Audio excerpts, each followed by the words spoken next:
కోట్లు ఫైన్ కట్టింది. చేసింది తప్పు. వీళ్ళు ఆ తప్పుకి రాష్ట్ర ప్రభుత్వం ఎన్జిటికి చెప్పారు కాబట్టి కంపల్సరీ కట్టాల్సి వస్తే కట్టారు. రెండోది రాయలసీమ లిఫ్ట్ ఇరిగేషన్, ఇది కూడా ఇదే మాదిరిగా చేసి ఎన్జిటికి పోతే వర్కే నిలిపేశారు. 923 కోట్ల రూపాయలు డబ్బులు ఖర్చు పెట్టారు. ఎన్జిటి కోర్టు ఆర్డర్ చేసింది, ముందు ఎన్విరాన్మెంట్ క్లియరెన్స్ అవన్నీ తీసుకుంటే తప్ప మీరు చేయడానికి లేదని. అది కూడా వేస్ట్. ఆ ప్రాజెక్ట్ అంతా నిలిచిపోయే పరిస్థితి వచ్చింది. నేను ముందే చెప్పాను, 6,300 క్యూసెక్స్ కోసరం 6,182 కోట్ల రూపాయలు అందరినేవకు శాంక్షన్ చేసి ఒక్క రూపాయి ఖర్చు పెట్టలేదు. ప్రకాశం ఇక్కడే మొత్తం 2020లో ఒక ఆర్డర్ ఇష్యూ చేశారు. 204 కోట్ల రూపాయలు ఖర్చు పెట్టి అది కూడా 2 న్యూ బ్యారేజెస్ కడతామని, కృష్ణాలో ప్రకాశం బ్యారేజ్ కంటే కిందన కడతామంటే అది కూడా ఒక్క రూపాయి ఖర్చు పెట్టలేదు. అంటే చెప్పడం చాలా ఈజీ, చేయడం చాలా కష్టం. అందుకే ఈరోజు హామీ ఇస్తున్నా, ఏ పని చేసినా ఈ ప్రభుత్వం ప్రాధాన్యత కార్యక్రమంలో చేస్తాం. చెప్పింది చెప్పిన టైంకి చేయడం మనం ఒక బాధ్యతగా తీసుకుంటామని మరొక్కసారి మీ అందరికీ హామీ ఇస్తున్నా. ఇక్కడికి వస్తానే వెలుగొండ ప్రకాశం జిల్లా ఉన్నారు. ఇంత మునిపే రామారెడ్డి గారు చెప్పారు. నేను ఎప్పుడు ప్రకాశం జిల్లాకు పోయినా కరువు జిల్లా నన్ను అడిగే పరిస్థితి ఒకటి, మాకు నీళ్ళు ఇమ్మని. నేను చాలాసార్లు అన్నాను, నీళ్ళు ఎక్కడున్నాయి, లేవు కదా మనకు, ఎట్లా వస్తాయని. మీరు ఏమన్నా చేయండి సార్, శ్రీశైలం నుంచి తీసుకురండి, మాకు నీళ్ళు ఇవ్వండి, 5 ఏళ్ళకు ఒకసారి నీళ్ళు ఇవ్వండి, మా జీవితాలు బాగుపడతాయంటే నేను ఆ రోజు నా జన్మదిన రోజున బర్త్డే రోజు పోతే ఫౌండేషన్ వేసాను. అది 96లో ఫౌండేషన్ వేసాను. తర్వాత వీళ్ళు సరిగా పనిచేయకపోతే అక్కడి నుంచి గడిచి 14-19లో చాలా పెద్ద ఎత్తున పూర్తి చేసి 95% టనల్ 1 పూర్తి చేసేసాం. అది కానీ ఇంకొక 6 నెలలు అయి ఉంటే నీళ్లు వచ్చేసేటివి. 1,19,000 ఎకరాలకు నీళ్లు ఇచ్చేవాళ్ళం. వీళ్ళు వచ్చి దాన్ని కూడా మెస్అప్ చేశారు. మెస్అప్ చేసి టనల్ 1ని 2ను కలిపేసి 2 వర్క్లు కూడా పూర్తి కాకుండా పెండింగ్ పెట్టే పరిస్థితికి వచ్చారు. ఇప్పటి వరకు 4,706 కోట్ల రూపాయలు డబ్బులు ఖర్చు పెట్టాం. ఇంకొక 2,059 కోట్లు ఖర్చు పెట్టుంటే పూర్తి అయిపోయేది. పని పూర్తి చేయకుండా ఇనాగరేషన్ చేశారు. నీళ్లు ఇచ్చేసామని నాటకం ఆడారు, జాతికి అంకితం చేశారు. కానీ మనం వస్తానే చూస్తే యాజ్ ఇట్ ఈజ్ ఉంది. ఈరోజు నేను హామీ ఇస్తున్న, వెలుగొండ ప్రాజెక్ట్ లాస్ట్ ఇయర్ నుంచి స్ట్రీమ్లైన్ చేశాం, స్పీడప్ చేశాం. 2,059 కోట్ల రూపాయలు అంటే 1,057 కోట్లు వర్క్స్కి ఇవ్వాలి.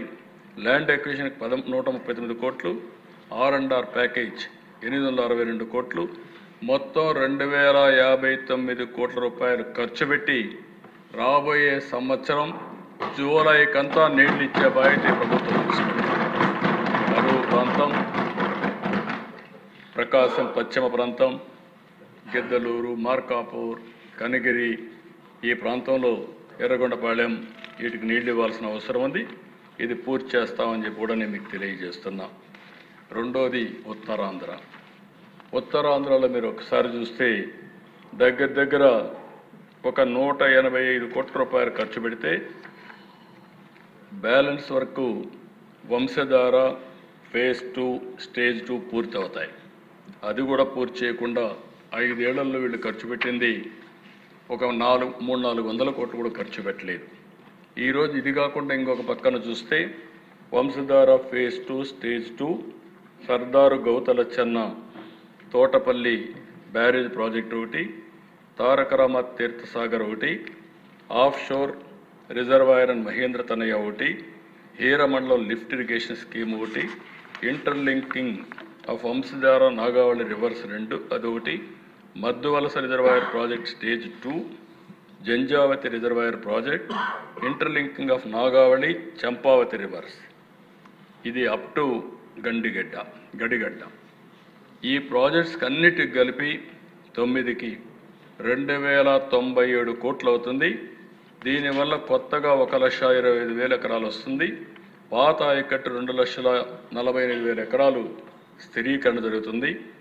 2 సంవత్సరాల్లో ఇవన్నీ కూడా పూర్తి చేసి ఉత్తరాంధ్రకు న్యాయం చేసే బాధ్యత ఈ ప్రభుత్వం తీసుకుంటామని కూడా అందరికీ హామీ ఇస్తున్నారు. ఇంకొక పక్కన రాయలసీమలో వెలుగొండ ఇప్పుడే చెప్పాను 2,059 కోట్లు, ఉప్పర పెన్న అది ఏదైతే పేరూరు ట్యాంక్ రిజర్వాయర్కి నీళ్లు తీసుకుపోవడం, భైరవాని తిప్ప, హంద్రినీవా నుంచి మడకసిర బ్రాంచ్ కెనాల్, హంద్రినీవా నుంచి ఫేజ్ 2 మెయిన్ కెనాల్, అడవిపల్లి నుంచి చిత్తూరు వరకు నీవా వరకు పూర్తి చేయడం, జిఎన్ఎస్ఎస్ కడప వరకు తీసుకెళ్లడం, ఈ అన్నిటికి కలిపి 7,853 కోట్లు అవుతుంది. దీనికి కూడా ప్రాధాన్యత క్రమంలో తీసుకుంటున్నాం. నెక్స్ట్ ఇయర్కి వెలుగొండ పూర్తవుతుంది. భైరవాని తిప్ప, అప్పర్ పెన్న ఇవి కూడా తీసుకుంటాం.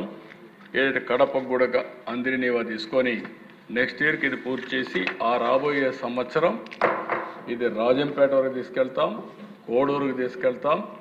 మొత్తం రాయలసీమకు నీళ్ళిచ్చి రాయలసీమ రాళ్లసీమ కాదు రతనాలసీమ చేసే బాధ్యత ఈ ప్రభుత్వం తీసుకుంటుందని చెప్పి కూడా నేను మీకు తెలియజేస్తున్నా. ఇది కాకుండా Varikapudisela lift irrigation scheme phase 1 and 2 ఈ 2 కూడా 24,900 ఎకరాలు ఆయకట్టు వస్తుంది. 485 కోట్లు ఫేజ్ 1, ఫేజ్ 2 1,925 కోట్లు. ఇది కూడా క్లియరెన్స్ అన్ని ఇమ్మన్నాం. అదే మరి ఎక్కడికక్కడ ఎన్విరాన్మెంట్ క్లియరెన్స్ కోసం ప్రయత్నం చేస్తున్నాం. ఇమ్మీడియట్గా ప్రారంభిస్తామని చెప్పి కూడా నేను మీకు తెలియజేస్తున్నా. ఇవి కాకుండా వీళ్ళు చేసిన పని ఒక్కసారి మీరు చూస్తే లిఫ్ట్ ఇరిగేషన్ ప్రాజెక్ట్స్ 1008 ఉన్నాయి. 8,31,000 ఎకరాలు ఆయకట్టు ఉంది. 14-19 ఇదే మరికి రిపేర్లు పెట్టారు. ఆ రోజు కూడా 462 వర్కులు తీసుకొని మొత్తం రిపేర్లు చేశాం. 298 కోట్లు పెట్టాం. అంటే దగ్గర 2,97,000 ఎకరాలు స్టెబిలైజ్ చేశాం. ఈసారి ₹1 ఖర్చు పెట్టలేదు. 19-24 ₹1 ఖర్చు పెట్టకపోతే దగ్గర 613 స్కీములు డీఫంక్ట్ అయిపోయినాయి. ఏది పనిచేయడం లేదు. ఈ 613 స్కీములు కానీ చేస్తే 6,29,000 ఎకరాలకు ఇమ్మీడియట్గా నీళ్ళు ఇవ్వచ్చు. 6.5 లక్షల ఎకరాలకు నీళ్ళు ఇచ్చే పరిస్థితి వస్తుంది. దీనికంటే దుర్మార్గంగా ఒకటి లేదు. ఈరోజు దీనివల్ల 725 కోట్లు అవుతుంది. ఏదైనా కూడా ఒకటే మాట చెప్తున్నా, హామీ ఇస్తున్న ఈ హౌస్లో డెఫినెట్గా 725 కోట్ల రూపాయలు ఖర్చు పెట్టి ఈ సంవత్సరమే మళ్ళీ ఇవన్నీ ఆపరేషన్ తెచ్చే బాధ్యత ఈ ప్రభుత్వం తీసుకుంటామని చెప్పి కూడా మీకు తెలియజేస్తున్నాను. ఈ సందర్భంగా ఒక విషయం మీ అందరికీ చెప్పాలి. ఈ ప్రభుత్వం ఎప్పుడు కూడా ఒక పద్ధతి ప్రకారం పనిచేస్తాం. చరిత్రలో ఇక్కడుండే ఎమ్మెల్యేలు రాష్ట్ర ప్రజలకు ఒకటి అర్థం చేసుకోవాల్సిన అవసరం ఉంది. చైనా మావో ఉండేవాడు. ఆయన కమ్యూనిజం ప్రాక్టీస్ చేసేవాడు. అది చూసిన తర్వాత దిశ ఆయన కల్చరల్ రెవల్యూషన్ తీసుకొచ్చాడు. ఎప్పుడు కూడా ఆయన కల్చరల్ రెవల్యూషన్ తీసుకొచ్చి యూనివర్సిటీని క్లోజ్ చేసి అందరిని ఊర్లో పంపించాడు. ఎప్పుడైతే పబ్లిక్ పాలసీ ప్రాపర్గా లేదో అప్పుడు ఎన్ని చేసినా కూడా ఫలితాలు వచ్చేటివి కాదు. డెంగ్ షియాపింగ్ నేను ఎప్పుడు కోట్ చేస్తున్న 30 ఏళ్ళ నుంచి. డెంగ్ షియాపింగ్ అనే వ్యక్తి ఆర్థికవేత్త చైనాలో. అతను ఒకటే మాట చెప్పాడు, whether a cat is black or white does